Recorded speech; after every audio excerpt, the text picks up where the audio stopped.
teh dneh poteka 3. obletnica afere Patria oziroma 3. obletnica velikega poka uvoženega iz Finske. Pogovarjamo se s predsednico preiskovalne komisije Patria, poslanko SDS, gospo Evo Irgl. Zanima me, kakšen je bil po vašem mnenju vpliv afere Patria na politično dogajanje v zadnjih 3 letih? No, nedvomno je afera Patria imela precejšen vpliv na politično okolje v Sloveniji. Kot veste, je afera izbruhnila tik pred volitvami 2008. Takrat smo se ukvarjali samo z absurdno obtožbo Janeza Janše, ki ni bila nikoli dokazana in še danes niso predstavili dokazov za to, kar je bilo izrečeno v dokumentarnem filmu Resnica o Patriji. Namesto, da bi se ukvarjali z tem, kaj stranke ponujajo, kakšne programe, kakšen je njihov gospodarski program, kakšen je socialni program ali pa fiskalni. Če bi se takrat ukvarjali s temi vprašanji, danes zagotovo ne bi imeli takšne situacije v tej državi, kot jo imamo. Pa vendar, posel se je pravzaprav začel že v času Ropove vlade. Kako komentirate, da je vse skupaj zdaj podvrženo prav predsedniku vlade Janezu Janši? Res je, morda ljudje premalo so pozorni na to dejstvo, da je posel z 8-kolesniki začela Ropova vlada na podlagi resolucije o opremljanju Slovenske vojske, ki je bila sprejeta v Državnem zboru. Potem pa je 20. avgusta 2004 bilo podpisano pismo o nameri s sistemsko tehniko, podpisala ga je Ropova vlada, brez javnega razpisa. Sistemsko tehniko je takrat vodil Zdenko Pavček, viden član LDS-a. Šlo je za več 100 milijonov vreden orožarski posel. Prepričana sem, da so se sredstva iz tega posla bi se zagotovo delila tudi med kakšne politične sopotnike, zato je bil ta posel tudi sklenjen na podlagi prijateljsko-političnih vezi, ne pa na podlagi javnega razpisa. No, potem se je pa zgodilo, da je se zamenjala oblast. Janez Janša je dobil zaupnico ljudi in se je odločil, da želi na tem področju delovati transparentno. Tako je Ministrstvo za obrambo potem dalo ven javni razpis. Na ta javni razpis sta se prijavili 2 podjetji, Sistemska tehnika in pa Rotis, ki je bil zastopnik za finsko Patrio. Obrambno ministrstvo in komisija obrambnega ministrstva, pravzaprav, ki je pregledala ti 2 vlogi, je na koncu ugotovila, da je najugodnejša ponudba oziroma vloga podjetja Rotis oziroma finske Patrije. In tako smo mi dobili afero. Afero smo dobili zaradi tega, ker se krog okoli Zdenka Pavčka in okrog LDS-a ni mogel sprijazniti s tem, da so izgubili toliko vreden posel. Potem je pa seveda bilo potrebno preusmeriti pozornost nekam drugam in začelo se je z absurdnimi obtožbami, ki jih mimogrede predsednik Janez Janša, predsednik SDS, ni mogel nikoli normalno demantirati in zanikati, naprimer na finski televiziji, kjer je bil posnet dokumentarec. To mu je bilo onemogočeno.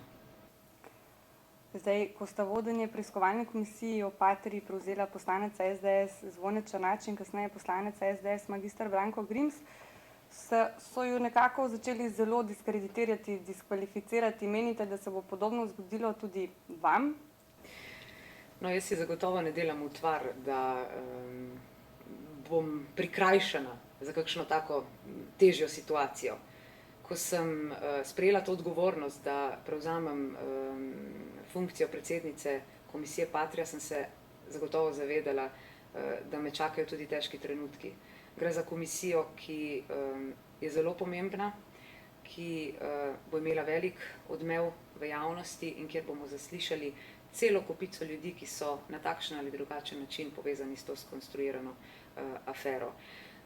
Vendar pa je tudi res tako, ko ti ne morejo dokazati korupcije ali pa klientelizma v politiki, potem se spustijo na najbolj nizek osebni nivo, želijo te diskreditirati. To so naredili v primeru Zvoneta Černača, v primeru Branka Grimsa. Skonstruirali so Zvonetu Černaču neko afero, vpletli tudi moje ime vanjo, pa lahko jasno sem zatrdim, da niti ena stvar ne drži in je vse skupaj čista laž. Seveda pa lahko to zelo prizadene ljudi, ki živijo okoli tebe. Ker ko se spustiš na oseben nivo, potem s tem posežeš v dostojanstvo in integriteto človeka. In morali bi vedno izhajati iz tega, če jaz spoštujem tvoje dostojanstvo, potem moraš tudi ti moje. Žal v politiki pri nas te meje ni, kar se je izkazalo tudi v teh dveh primerih. Skratka, jaz menim, da ta komisija bo imela težko delo, vendar pa kljub vsemu upam, da bomo skušali to delo pripeljati do konca, da bomo prišli do neke resnice, da bomo ugotovili določena dejstva.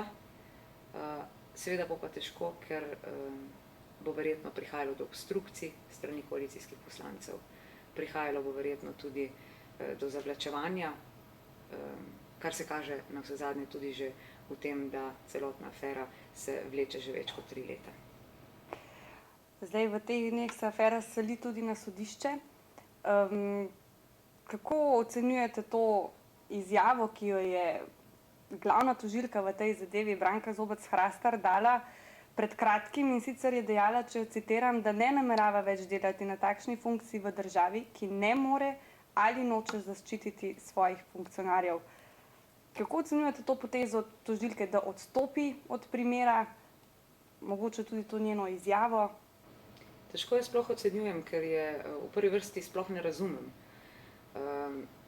Navsezadnje je omenjena tožilka 3 leta pisala obtožni predlog. Prepričana sem, da gre za vrhunec njene kariere, takšen proces. Zdaj pa, ko mora dokazati, kar je zapisala v obtožni predlog, pa nima poguma, da bi to izpeljala do konca. Mislim, da je s tem pokazala vso svojo verodostojnost in odgovornost do tega, kar počne. Torej, zanimivo pri tem sodnem procesu je tudi to, da je pravzaprav v celoti zaprt za javnost. Kako to komentirate, glede na to, da javnost želi izvedeti pravzaprav, kaj je dejansko na stvari? To je res zanimivo, glede na to, da se je to afero toliko časa držalo na površju in glede na to, da smo s to afero obremenjevali državljanke in državljane Slovenije. Vsi mediji so bili polni zapisov o takšnih in drugačnih izsledkih te afere.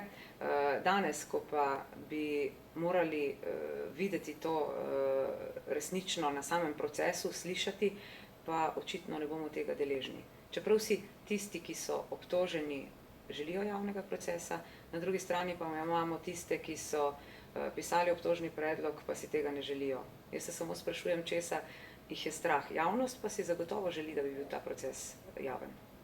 In tudi prav bi bilo tako. Zdaj, pri tem konkretnem primeru je zanimiva mogoče tudi hitrost, pod narekovaji, slovenskih sodišč.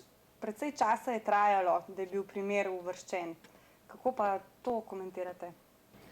Ja, mogoče niso še našli dokazov, ampak dokazov več kot očitno ni. Tako da jaz verjamem, da so s tem obtožnim predlogom imeli gromozanske težave, še vedno jih imajo. Ja, glede hitrosti sodišč, to je izjemno zanimivo. Če se v tujini zgodi kaj takega, se pravi, da se oblati ime nekoga, ki je na tako visokem položaju, potem se upiri vse sile v to, da se čim prej pride do zaključkov. Pred zadnjimi volitvami so zdaj predsedniku Francije Nikolaju Sarkoziju podtaknili afero. Ampak ta je bila hitro razrešena. Tam se zavedajo, kaj to pomeni in kako pomembno je to za demokracijo in za pravno delovanje države.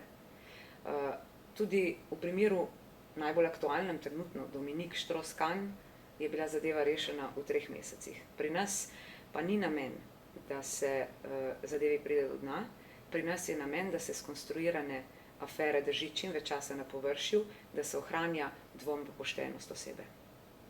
Če lahko še zadnje vprašanje, kako menite, da mladi gledajo na to afero? Mislite, da se ukvarjajo z njo? Jaz mislim, da mladih ta afera ne obremenjuje tako zelo. Zagotovo so pozorni, ampak znajo razmišljati in znajo ločiti zrnje od plevela. Ampak vseeno mislim, da se bolj ukvarjajo z bolj pomembnimi vprašanji, kot je kako najti prvo zaposlitev, stanovanje. Časi niso lahki, obeta se nam nov val recesije, vprašanje, kaj se bo dogajalo na gospodarskem področju, na področju financ in tako naprej. Skratka, jaz mislim, da se mladi ukvarjajo predvsem s temi vprašanji.